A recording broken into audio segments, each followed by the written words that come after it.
Okay, so I have one of my diagonal units sewn to my flying geese, like so.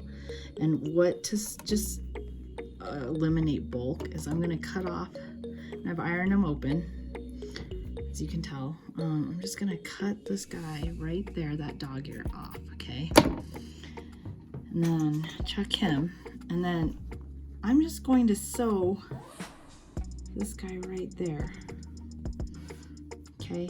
And again, we're trimming them afterwards, so you don't really need to be super accurate on where you're placing that triangle.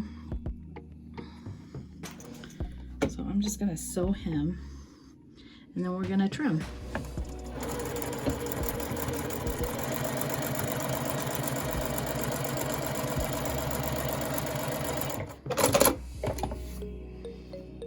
And there you go, another roof unit done. Okay, so one of the tools that we suggested that you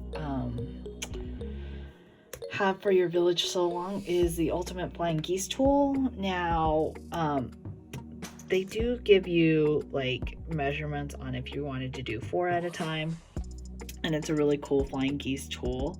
But we thought, well, I like to use a tool that can be used. Like, I like to have a ruler that can be used multiple times, not just like one time. So I figured, we did a little bit of research, and this tool is really great for trimming up your roofs.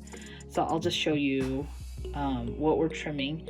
So you're going to need to pay attention to E, that right there, E, and then E on this as well. Okay, so I'll show you how we trim up our roofs. Okay, so really quick before I start, I took a piece of washi tape and I marked the E so that, you know, visually you can tell.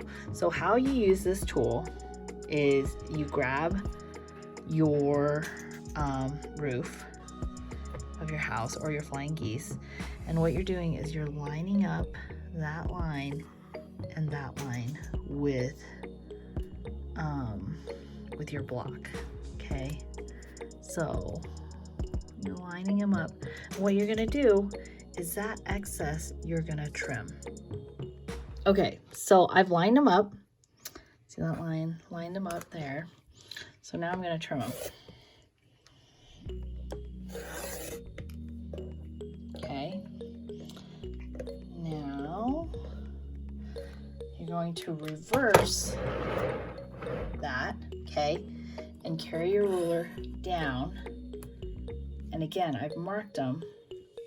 So I'm lining this line up and the tape line to the, I guess the pitch of the roof is what you should say. So there's there. And then I'm gonna trim that guy.